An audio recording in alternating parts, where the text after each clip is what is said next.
Oh my god, I love the soundtrack to this game so much! Oh! Either way, folks, welcome back to part 6 of Mystical Ninja starring Goemon. We just arrived in Yamato. Or is it Yamato? Or is it Yamato? Yamato, whatever. I'm gonna say Yamato because it sounds the most natural, even if I'm probably wrong. But, yeah, it's quite a big open space with a lot of entrances and exits to go to, and a lot of 2D trees that are just complete sprites. I wanted to show this off, so I decided to circle around this tree, and oh boy, it's just never changing shape. It's always facing us in the same way. Oh god, it's sentient! Ah! The N64 did that often. I feel like the trees in Super Mario 64 were sprites as well, right? Even though you could climb those and stuff, they always faced you a certain way. You know, it's like Doom. You know in Doom when you shoot like the gunmen and the demons and stuff and you kill them, and then they're always facing you, and then when you turn around and go past them or whatever, they're still facing you?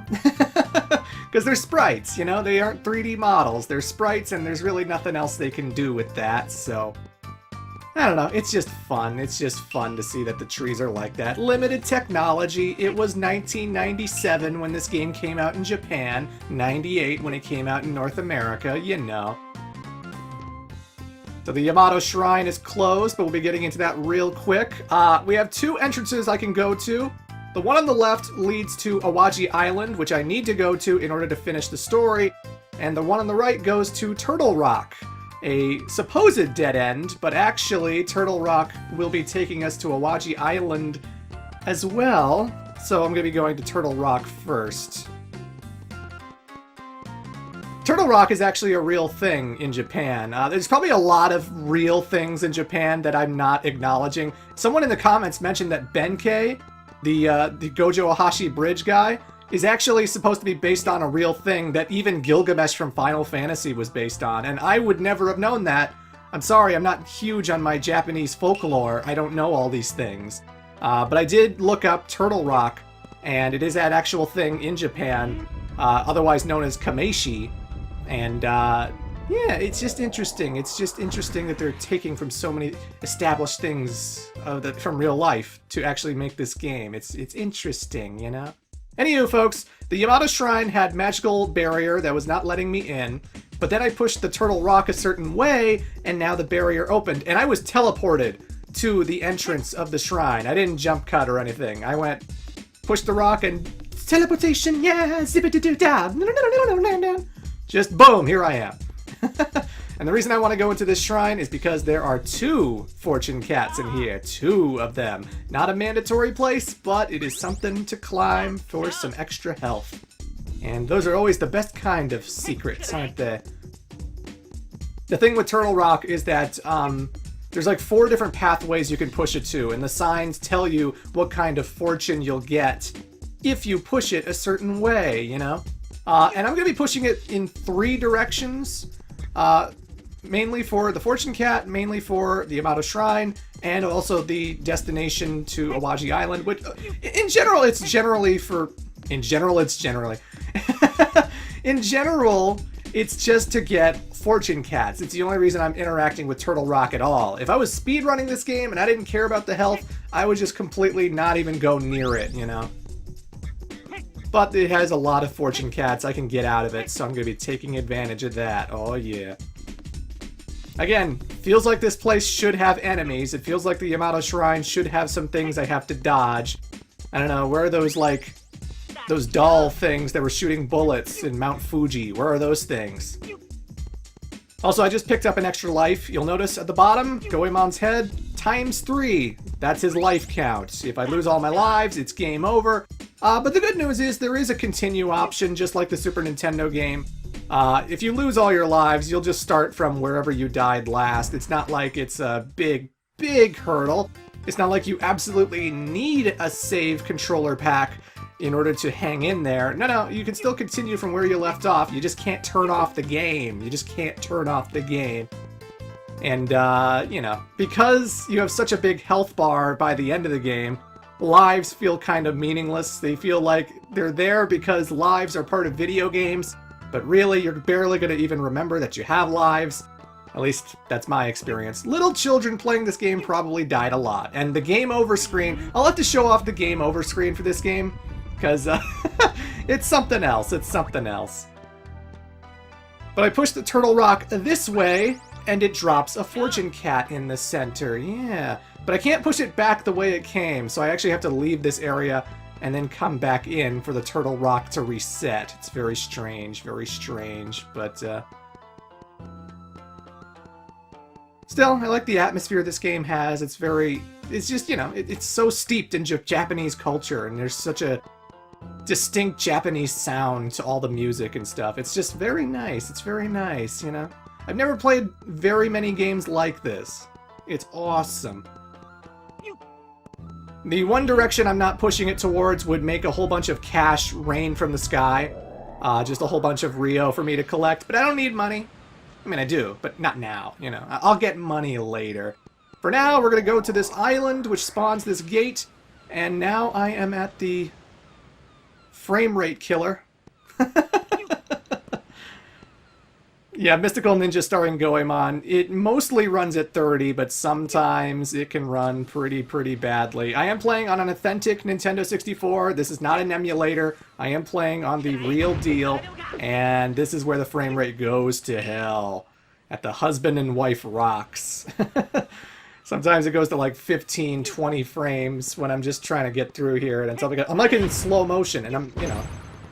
Not an emulator. Like, some people might play this game on an emulator, and those emulators can overclock things, make it run at 60 frames. But no, this is the authentic Mystical Ninja starring Goemon experience. This is how it actually runs sometimes, okay? Back in the day, that's what we had, you know? We weren't worried about 60 frames in the 90s. We were just amazed at, like, oh my god, everything's in 3D now. Oh my god, this is so different from the Super Nintendo days. This is so different from the NES days. This is so different from the Atari days. Whoa. And, you know, we weren't worrying about the moles on Shang Tsung's skin in Mortal Kombat 11. We weren't worried about 4K. We weren't worried about 60 frames.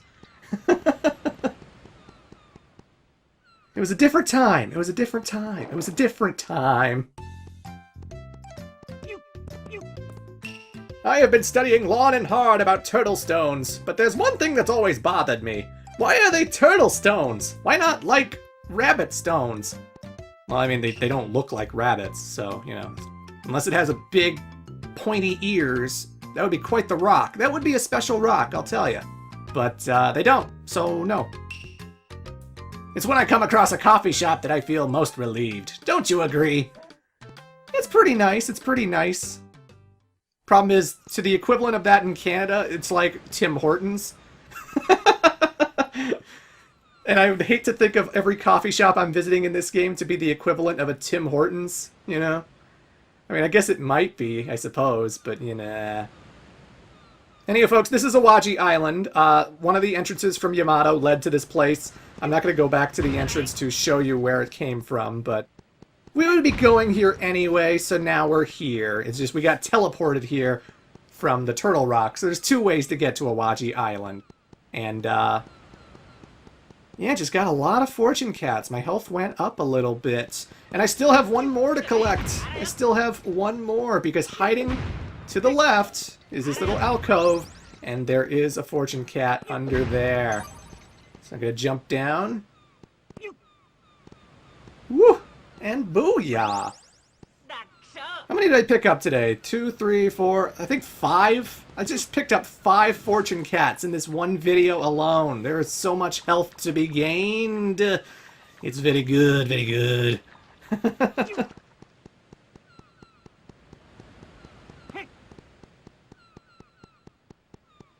But yeah, this is the authentic frame rate and the draw distance. You'll notice the fog in the background and how sometimes the water's very... it's very, you know, white and very gray, and then it turns super blue when we get closer to it.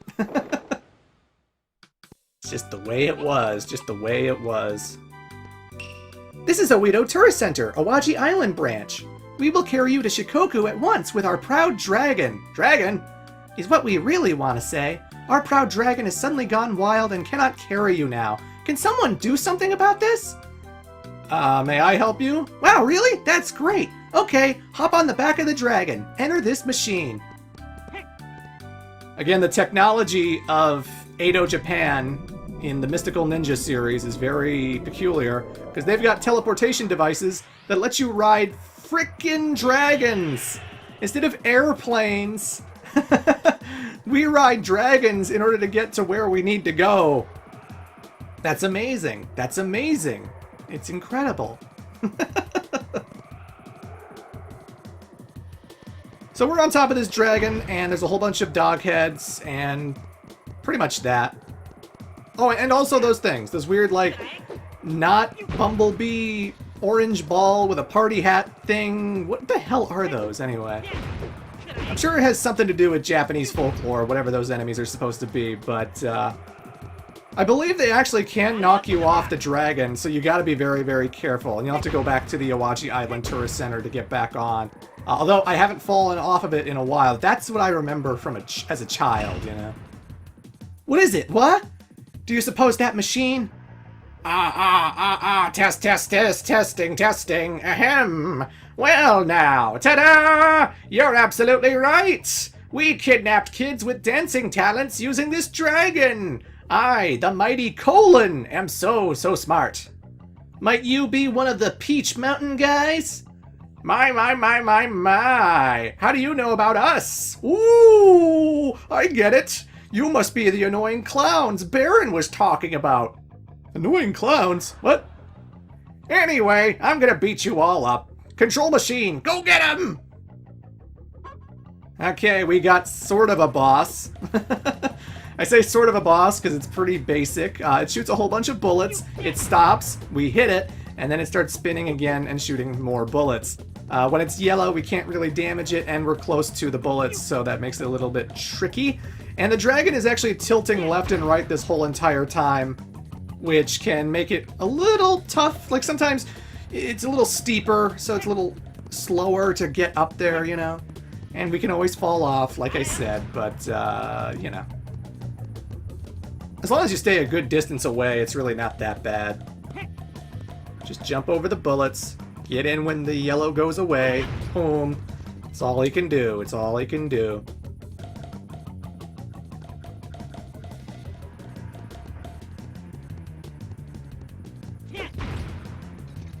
You gotta try a new strategy, buddy. You gotta try a new strategy.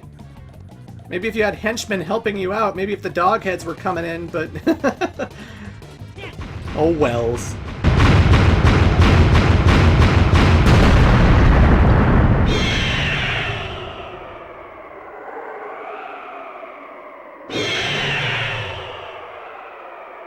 And just like that, we've liberated the dragon. The day is saved.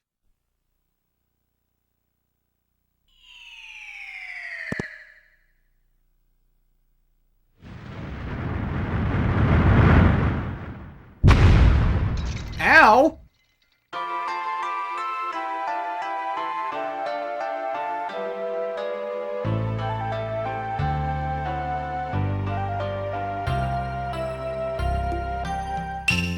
I love this game's music.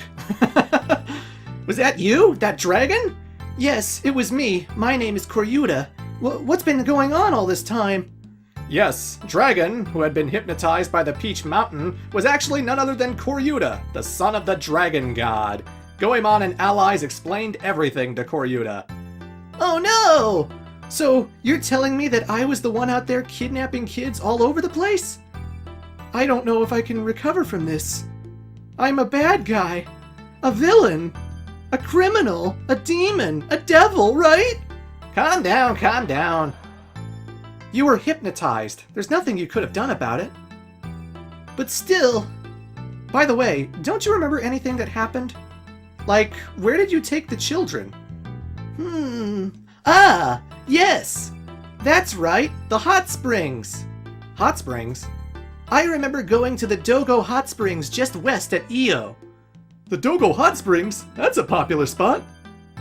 Koryuta, you must return to being just a tourist as soon as you possibly can. I will rescue the children myself. Really? Thank you very much. Oh, here's something. Please take this.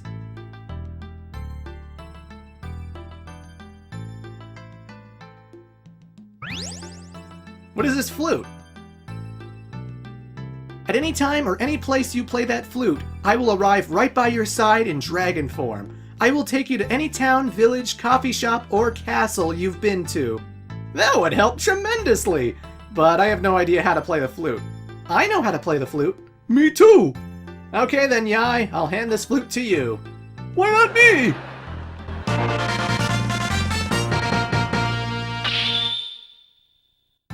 Yeah, come on, Goemon. He used a pan flute as a weapon in the Super Nintendo game. God. Although I guess we don't want to damage the flute. Oh, I nearly forgot. Inside a building such as a castle or store, I won't be able to hear the flute, so make sure you're outside when you play it. Well, I must be going. And yes, we now have fast travel. We can actually travel to many places in Japan instantly with Koryuta the dragon. We can go back to Oedo Town, we can go back to Zazen Town, we can go back to Mount Fuji if we really want to, and that's swell, that's swell. Also, this is Folky Poke Village. We're going to be exploring this place later. I wanted to go in now, because by going in now, I registered it as a fast travel spot for the dragon, and I'm going to go back the way I came, go up the stairway, so that I can fly to Folky Poke Village later. Yes, that's its name, Folky Poke Village. Folky Poke Village. I love that name. Folky Poke. Folky Poke. Anyway, folks, I will see you in part 7.